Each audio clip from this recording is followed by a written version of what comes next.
Hello children, good morning. Class 6 की संस्कृत कक्षा में आप सभी का फिर से स्वागत है।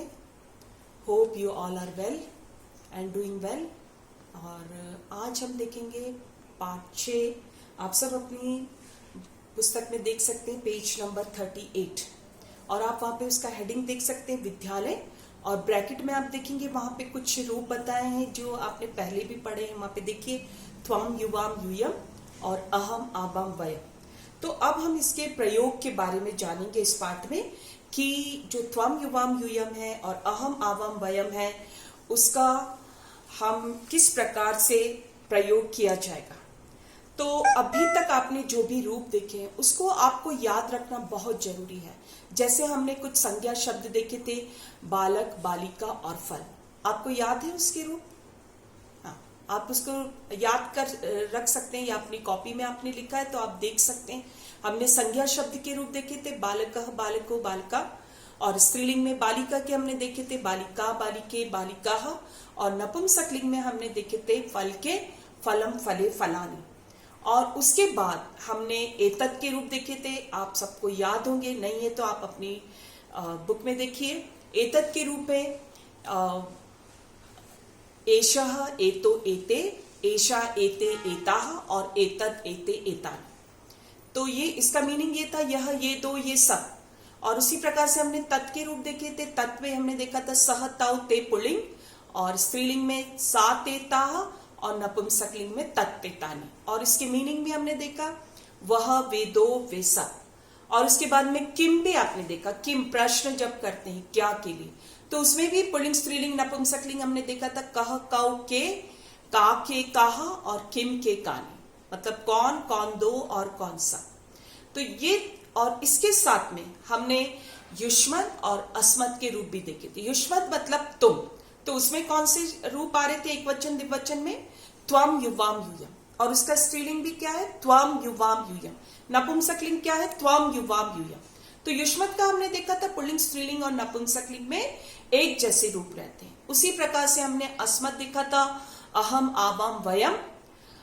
और अगर हम इसका स्त्रीलिंग देखेंगे तब भी अहम, आवाम, वयम, और नपुंसकलिंग होगा तब भी अहम, आवाम। और इसका मीनिंग क्या था हमने देखा, मैं, हम दो, और हम सब। अब पिछले पाठों में हमने देखा तत् और एतत् का जब हम प्रयोग करते हैं किसी भी सर्वनाम के साथ में, तो हमको उसका लिंग और वचन का ध्यान रखते हुए हमको उसका प्रयोग करना है। अभी आपने देखा, यहां पर मैंने बोर्ड पे भी आपको लिखा, देखेंगे हमने अभी तक जो रूप देखे, एतत्, तत्, किम, अस्मत् और युष्मत्। तो ये सब शब्द क्या है? इनको हम कर्ता बोलते हैं। अभी कर्ता क्या है वो देखते हैं आप। कर्ता और क्रिया। तो कर्ता जैसे हमने बोला बालक पढ़ता है, तो बालक जो शब्द है वो कर्ता, और पठती क्या है? क्रिया शब्द है। उसी प्रकार से बालिका के हम देखेंगे, फल के देखेंगे, ये कर्ता रूप है। अब हम तत् पे आते हैं। तत् के हमने जो सह, तौ, ते रूप देखे, सा, ते, ता, तत्, ते, तानि, ये क्या है? ये भी कर्ता है। एतत् का रूप हमने देखा, एषः, एतो, एते, एषा, एते, एता, और एतत्, एते, ये भी क्या है? ये भी कर्ता है। किम के हमने देखे, वो भी कर्ता है। अभी युष्मत् और अस्मत् के हमने देखे, त्वम युवाम यूयम और अहम, आवाम, वयम, ये भी क्या है? कर्ता है। कि जैसे हमने बोल रहे बालक पढ़ता है, तो हम संज्ञा शब्द है बालक। अगर हम बोलेंगे यह पढ़ता है, तो ये हम एतत् का शब्द रूप यूज करते हैं कि एषः बालकः। अगर हम बोलेंगे वह बालक पढ़ता है, तो हम बोलते हैं सह बालकः पठति। तो यहाँ पर ये कर्ता शब्द आप देख रहे हैं, पहला शब्द जो होता है वो कर्ता है। उसी प्रकार से अगर हम बोलेंगे कि तुम पढ़ते हो, तो हम देख रहे हैं इसमें तुम क्या है? कर्ता है या क्रिया? हाँ, कर्ता है। और उसके लिए हम यूज करेंगे त्वम। तो और क्रिया के लिए हम अलग रूप यूज करेंगे। और उसी प्रकार से अस्मत् के लिए हम अगर हम बोल रहे हैं, बोलेंगे मैं पढ़ता हूं, तो मैं क्या हो गया इसमें? हाँ, मैं कर्ता हो गया। तो हमने देखा अभी तक जितने भी आपने रूप पढ़े हैं, तत्, एतत्, किम, अस्मत् और युष्मत्, ये 5 सर्वनाम पढ़े, और संज्ञा शब्द हमने देखे, बालक, बालिका और फल। ये जितने भी शब्द हैं ये क्या है? कर्ता भी कहा जाता है। इन संज्ञा और सर्वनाम शब्दों को कर्ता भी कहा जाता है। अभी हम देखते हैं ये जितने भी कर्ता हैं, इनको 3 पुरुषों में बांटा गया है, जो आपको अभी ध्यान रखना जरूरी है। ये जैसे हमने देखा है कि संस्कृत में 3 लिंग होते हैं, पुल्लिंग, स्त्रीलिंग और नपुंसकलिंग। संस्कृत में 3 वचन होते हैं, एक वचन, द्विवचन और बहुवचन। उसी प्रकार से संस्कृत में 3 पुरुष होते हैं, प्रथम पुरुष, मध्यम पुरुष और उत्तम पुरुष। आप लोगों ने इसको इंग्लिश में भी पढ़ा होगा कि थर्ड पर्सन, सेकंड पर्सन और फर्स्ट पर्सन। हिंदी में भी आपने इसको पढ़ा है, अन्य पुरुष, मध्यम पुरुष और उत्तम पुरुष।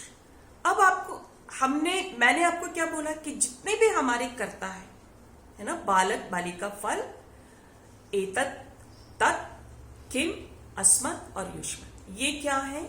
ये सब कर्ता के अंतर्गत आते हैं। लेकिन इन कर्ताओं को हम इन 3 पुरुषों में डिवाइड करते हैं। तो इसमें से जो हमने 6 रूप देखे, उसमें कुछ शब्द प्रथम पुरुष के हैं, कुछ मध्यम पुरुष के हैं और कुछ उत्तम पुरुष के हैं।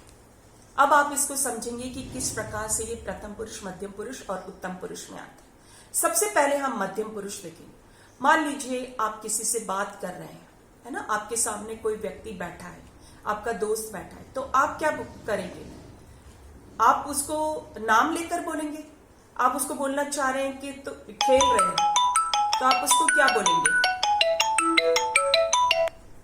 आप उसको बोलेंगे कि नाम लेकर नहीं बोलेंगे, आप उसको बोलोगे कि तुम खेल रहे हो। ठीक है? तो जो सामने वाला व्यक्ति जिससे हम बात कर रहे हैं, उसके लिए हम जिस शब्द का प्रयोग करते हैं, तुम जो शब्द है वो सर्वनाम शब्द हम यूज करते हैं। उसके नाम के बदले, हमने सर्वनाम की परिभाषा भी देखी कि संज्ञा के बदले जो यूज होती, तो हम अपने मित्र का नाम लेने के बदले हम बोलते कि तुम पढ़ते हो। तो जिससे हम बात कर रहे हैं वो क्या होगा? मध्यम पुरुष होगा। और अगर आप अपने बारे में कुछ कहना चाह रहे हैं कि जैसे मैं पढ़ता हूं, आप अपने बारे में बोल रहे, तो आप अपना नाम नहीं लेंगे, उसके बदले आप बोलेंगे मैं पढ़ता हूं।